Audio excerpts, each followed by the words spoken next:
किसी जमाने में एक चोर था। वह बड़ा ही चतुर था। लोगों का कहना था कि वह आदमी की आंखों का काजल तक उड़ा सकता था। एक दिन उस चोर ने सोचा कि जब तक वह राजधानी में नहीं जाएगा और अपना करतब नहीं दिखाएगी, तब तक चोरों के बीच उसकी धाक नहीं जमेगी। यह सोचकर वह राजधानी की ओर रवाना हुआ और वहां पहुंचकर उसने यह देखने के लिए नगर का चक्कर लगाया कि कहां क्या कर सकता है। उसने तय की कि राजा के महल से अपना काम शुरू करेगा। राजा ने रात दिन महल की रखवाली के लिए बहुत से सिपाही तैनात कर रखे थे। बिना पकड़े गए परिंदा भी महल में नहीं घुस सकता था। महल में एक बहुत बड़ी घड़ी लगी थी जो दिन रात का समय बताने के लिए घंटे बजाती रहती थी। चोर ने लोहे की कुछ कीलें इकट्ठी की और जब रात को घड़ी ने 12 बजाए तो घंटे की हर आवाज के साथ वह महल की दीवार में एक एक कील ठोकता गया। इस तरह बिना शोर किए उसने दीवार में 12 कीलें लगा दी। फिर उन्हें पकड़ पकड़ कर वह ऊपर चढ़ गया और महल में दाखिल हो गया। इसके बाद वह खजाने में गया और वहां से बहुत से हीरे चुरा लाया। अगले दिन जब चोरी का पता लगा तो मंत्रियों ने राजा को इसकी खबर दी। राजा बड़ा हैरान और नाराज हुआ। उसने मंत्रियों को आज्ञा दी कि शहर की सड़कों पर गश्त करने के लिए सिपाहियों की संख्या दूनी कर दी जाए और अगर रात के समय किसी को भी घूमते हुए पाया जाए तो उसे चोर समझकर गिरफ्तार कर लिया जाए। जिस समय दरबार में यह ऐलान हो रहा था, एक नागरिक के भेष में चोर मौजूद था। उसे सारी योजना की एक एक बात का पता चल गया। उसे फौरन यह भी मालूम हो लगा कि कौन से 26 सिपाही शहर में गश्त के लिए चुने गए हैं।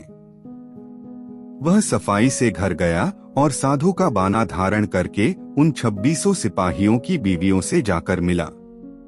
उनमें से हरेक इस बात के लिए उत्सुक थी कि उसकी पति ही चोर को पकड़े और राजा से इनाम ले। एक एक करके चोर उन सब के पास गया और उनके हाथ देख देख कर बताया कि वह रात उसके लिए बड़ी शुभ है। उसक पति की पोशाक में चोर उसके घर आएगा, लेकिन देखो चोर की अपने घर के अंदर मत आने देना, नहीं तो वह तुम्हें दबा लेगा। घर के सारे दरवाजे बंद कर लेना और भले ही वह पति की आवाज में बोलता सुनाई दे, उसके ऊपर जलता कोयला फेंकना। इसका नतीजा यह होगा कि चोर पकड़ में आ जाएगा। सारी स्त्रियां रात को चोर के आगमन के लिए तैयार हो गईं। अपने पतियों को उन्होंने इसकी जानकारी नहीं दी। इस बीच पति अपनी गश्त पर चले गए और सवेरे 4 बजे तक पहरा देते रहे। हालांकि अभी अंधेरा था, लेकिन उन्हें उस समय तक इधर उधर कोई भी दिखाई नहीं दिया, तो उन्होंने सोचा कि उस रात को चोर नहीं आएगा। यह सोचकर उन्होंने अपने घर चले जाने का फैसला किया। जो ही वे घर पहुंचे, स्त्रियों को संदेह हुआ और उन्होंने चोर की बताई कार्रवाई शुरू कर दी। फल वह हुआ कि सिपाही जल गए और बड़ी मुश्किल से अपनी स्त्रियों को विश्वास दिला पाए कि वे ही उनके असली पति हैं और उनके लिए दरवाजा खोल दिया जाए। सारे पतियों के जल जाने के कारण उन्हें अस्पताल ले जाया गया।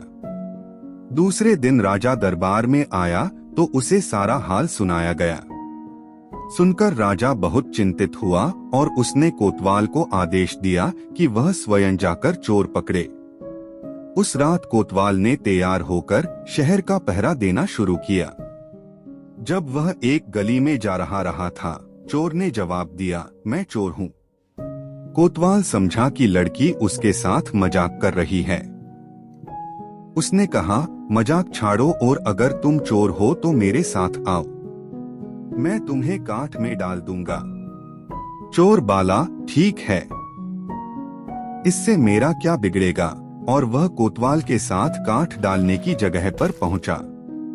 वहां जाकर चोर ने कहा, कोतवाल साहब, इस काठ को आप इस्तेमाल कैसे किया करते हैं, मेहरबानी करके मुझे समझा दीजिए। कोतवाल ने कहा, तुम्हारा क्या भरोसा, मैं तुम्हें बताऊं और तुम भाग जाओ तो चोर बाला, आपके बिना कहे मैंने अपने को आपके हवाले कर दिया है। मैं भाग क्यों जाऊंगा। कोतवाल उसे यह दिखाने के लिए राजी हो गया कि काठ कैसे डाला जाता है।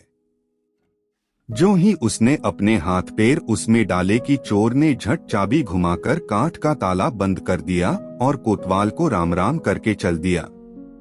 जाड़े की रात थी। दिन निकलते निकलते कोतवाल मारे सर्दी के अधमरा हो गया। सवेरे जब सिपाही बाहर आने लगे तो उन्होंने देखा कि कोतवाल काठ में फंसे पड़े हैं। उन्होंने उनको उसमें से निकाला और अस्पताल ले गए। अगले दिन जब दरबार लगा तो राजा को रात का सारा किस्सा सुनाया गया।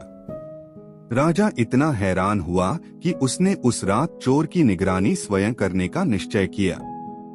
चोर उस समय दरबार में मौजूद था और सारी बातों को सुन रहा था। रात होने पर उसने साधु का भेष बनाया और नगर के सिरे पर एक पेड़ के नीचे धूनी जलाकर बैठ गया।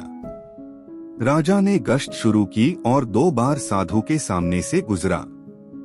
तीसरी बार जब वह उधर आया तो उसने साधु से पूछा कि क्या इधर से किसी अजनबी आदमी को जाते उसने देखा है।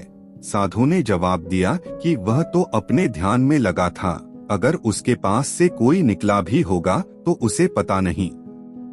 यदि आप चाहें तो मेरे पास बैठ जाइए और देखते रहिए कि कोई आता जाता है या नहीं।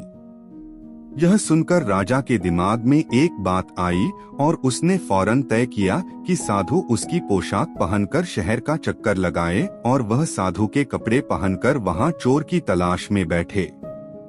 आपस में काफी बहस मुबाहिसे और 2-3 बार इनकार करने के बाद आखिर चोर राजा की बात मानने को राजी हो गया और उन्होंने आपस में कपड़े बदल लिए। चोर तत्काल राजा के घोड़े पर सवार होकर महल में पहुंचा और राजा के सोने के कमरे में जाकर आराम से सो गया। बेचारा राजा साधु बना चोर को पकड़ने के लिए इंतजार करता रहा। सवेरे के कोई 4 बजने आए। राजा ने देखा कि न तो साधु लौटा और कोई आदमी या चोर उस रास्ते से गुजरा, तो उसने महल में लौट जाने का निश्चय किया। लेकिन जब वह महल के फाटक पर पहुंचा तो संतरियों ने सोचा, राजा तो पहले ही आ चुका है, वो न हो यह चोर है जो राजा बनकर महल में घुसना चाहता है। उन्होंने राजा को पकड़ लिया और काल कोठरी में डाल दिया। राजा ने शोर मचाया पर किसी ने भी उसकी बात न सुनी। दिन का उजाला होने पर काल कोठरी का पहरा देने वाले संतरी ने राजा का चेहरा पहचान लिया और मारे डर के थर-थर कांपने लगा। वह राजा के पैरों पर गिर पड़ा। राजा ने सारे सिपाहियों को बुलाया और महल में गया।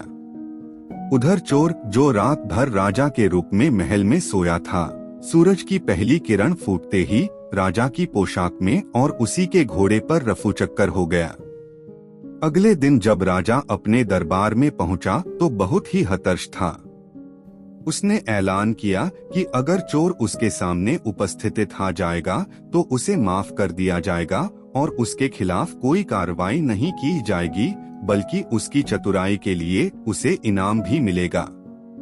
चोर वहां मौजूद था ही फौरन राजा के सामने आ गया और बोला, महाराज, मैं ही वह अपराधी हूँ। इसके सबूत में उसने राजा के महल से जो कुछ चुराया था वह सब सामने रख दिया, साथ ही राजा की पोशाक और उसका घोड़ा भी। राजा ने उसे गांव इनाम में दिए और वादा कराया कि वह आगे चोरी करना छोड़ देगा। इसके बाद से चोर खूब आनंद से रहने लगा।